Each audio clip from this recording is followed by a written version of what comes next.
Bonjour à toutes, bonjour à tous. Je suis Sylvie Lebeau, chef de projet qualité affaires réglementaires chez MD101 et je suis ravie de vous retrouver aujourd'hui pour aborder l'activité de la surveillance après commercialisation des dispositifs médicaux de diagnostic in vitro. Cette surveillance après commercialisation est un processus comme défini et continu.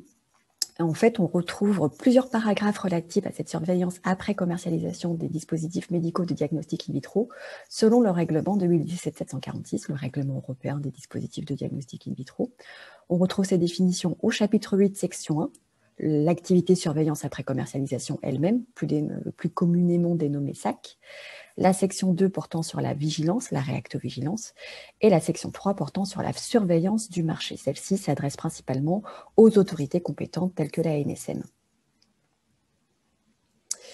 Sont définies comme activités du SAC. Toutes les activités menées par les fabricants en coopération avec d'autres opérateurs économiques pour mettre en place et maintenir une procédure systématique de collecte et d'examen proactif de l'expérience acquise à partir des dispositifs qu'ils mettent sur le marché, mettent à disposition sur le marché ou mettent en service, dans le but d'identifier toute nécessité d'appliquer immédiatement toutes les mesures correctives ou préventives nécessaires. On voit donc par cette définition que le règlement 2017-746 comprend beaucoup de nouvelles exigences, beaucoup plus détaillées, beaucoup plus larges, et en fait, on comprend la charge de travail qui est associée à cette nouvelle définition d'activité. Et on voit surtout que ce processus de surveillance après commercialisation s'adresse à toute la chaîne de commercialisation, aussi bien les fabricants, mandataires, distributeurs et importateurs. Lorsque l'on regarde plus précisément les éléments clés qui sont demandés au sein de cette surveillance post-commercialisation, après commercialisation, on voit qu'elle se divise en plusieurs catégories, entre autres les processus qu'on appelle proactifs, les mesures réactives et tout ce qui est intégré dans le système de management de la qualité. Qu'entend-on par processus proactif? Tout simplement, ce sont des informations supplémentaires sur la qualité, la sécurité, les performances qui peuvent être recueillies de manière proactive par la réalisation d'investigations cliniques, d'enquêtes, de surveillance des performances après commercialisation.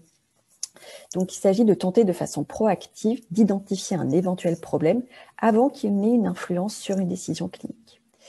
Quand on tombe par les processus réactifs, là, dans ces cas-là, les informations sur la qualité, la sécurité ou les performances du DIF qui ont été mis sur le marché sont recueillies par le biais de notifications émises soit par des utilisateurs, donc ce sont par exemple les réclamations, par les publications qui proviennent de revues de bibliographie, et par la vigilance, donc par la réactovigilance. Et enfin, on retrouve toutes les activités liées au système de management de la qualité, telles que les procédures, le qui, fait quoi, comment. Et c'est aussi entre les procédures et ce système proactif que l'on va programmer les plans.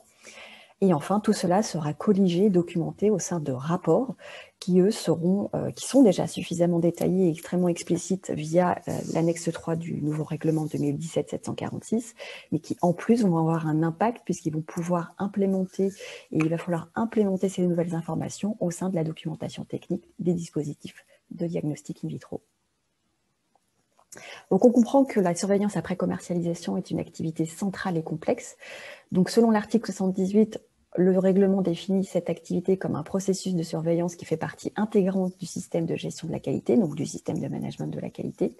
On voit surtout qu'il s'agit d'un processus multifonctionnel et multipartie qui nécessite la coopération des différents opérateurs économiques concernés, et surtout et en particulier pour la partie vigilance, et aussi une coopération entre les entités d'un même groupe où les rôles et responsabilités peuvent être couverts par des procédures mondiales entre différentes entités juridiques.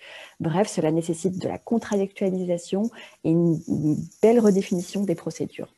Et enfin, le processus de surveillance après commercialisation ne doit surtout pas être sous-estimé et il doit être pris en considération avec une formation, des compétences et des ressources adéquates avec une autorité adéquate, puisque celle-ci, en tout cas cette activité de surveillance après commercialisation, est attendue dès la date d'application de la nouvelle réglementation, c'est-à-dire mai 2022. Je vous remercie de votre attention.